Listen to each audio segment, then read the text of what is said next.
नमस्कार। आज बात करेंगे नवदुर्गा के एक ऐसे स्वरूप की जो एक तरफ तो एक भयंकर योद्धा हैं और दूसरी तरफ उतनी ही करुणामयी माँ भी। जी हाँ, आज हम देवी कात्यायनी की महिमा को और करीब से समझेंगे। तो ये जो श्लोक है ना, ये असल में देवी कात्यायनी का पूरा सार बता देता है।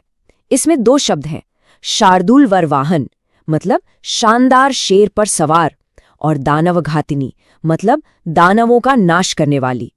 तो पहली छवि ही मन में एक बहुत शक्तिशाली, एक वॉरियर गॉडेस की बनती है ना। तो सवाल ये है कि आखिर कात्यायनी है कौन? देखिए, वो नवदुर्गा का छठा स्वरूप तो है ही, लेकिन असल में वो खुद देवी पार्वती का ही एक रूप है। अमरकोश जैसे ग्रंथ में तो उन्हें उमा, गौरी, काली इन सभी नामों से भी जाना जाता है। मतलब संक्षेप में कहें तो वो शक्ति का वो परम रूप है।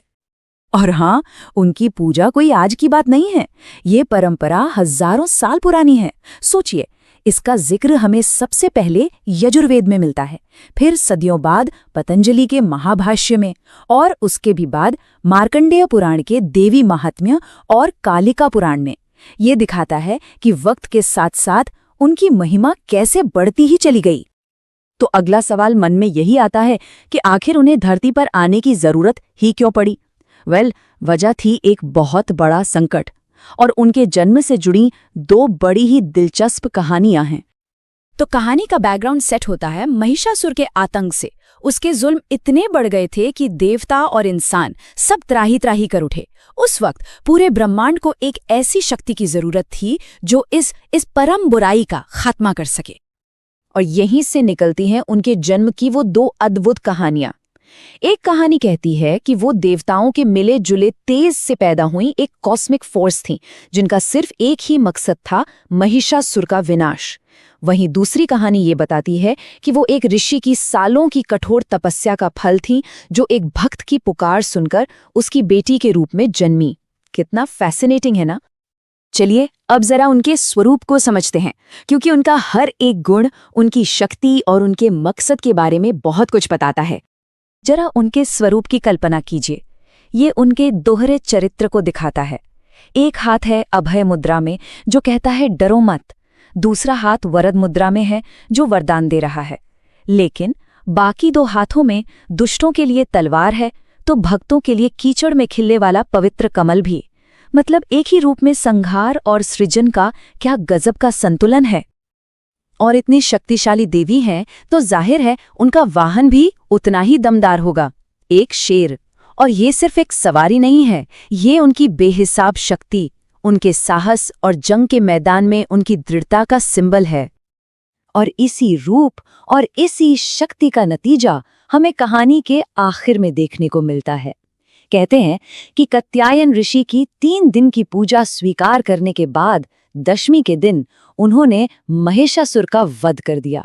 जी हाँ, यही वो दिन है जिसे आज हम विजयदशमी के रूप में मनाते हैं, और यहीं पर उनके अवतार लेने का मकसद पूरा हुआ।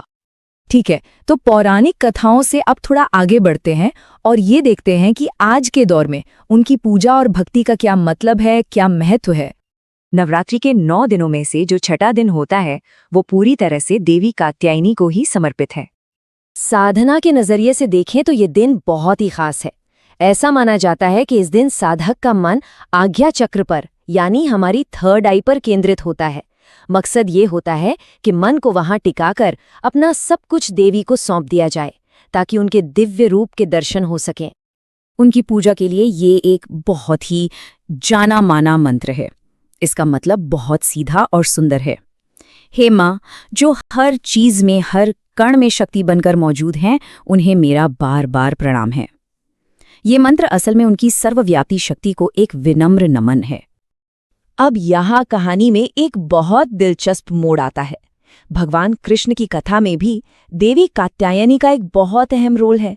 कभी सोचा है कि ब्रज की गोपियों ने कृष्ण को पति के रूप में पाने के लिए आखिर किसकी पूजा की होगी?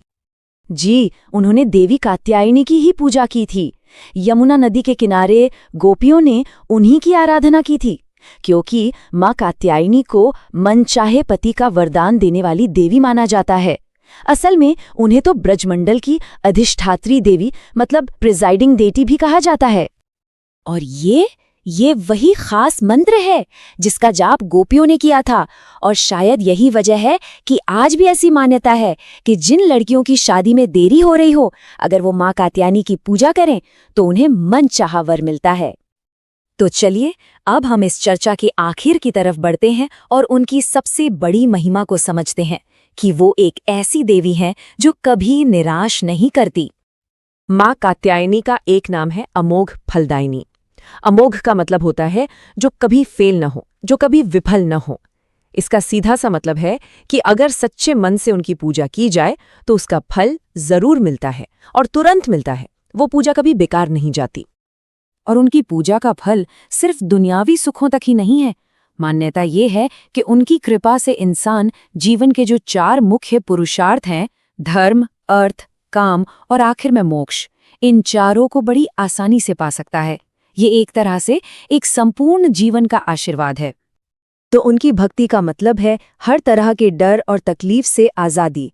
जो कोई भी उन्हें सच्चे दिल से याद करता है, कहते हैं उसके रोग, शोक, दुख सब खत्म हो जाते हैं। यहाँ तक कि जन्मों जन्मों के पाप भी धुल जाते हैं और जिंदगी निडर हो जाती है। तो आखिर में देवी कात्यायनी की इस पूरी कहानी का निचोड़ क्या है? वो एक गजब के संतुलन का प्रतीक है। वही देवी एक तरफ दुष्टों का नाश करने वाली एक फियर्स वॉरियर है, तो दूसरी तरफ अपने भक्तों की छोटी से छोटी इच्छा पूरी करने वाली एक दयालु माँ भी है। और बस इसी एक सवाल के साथ आज की बात खत्म करते हैं।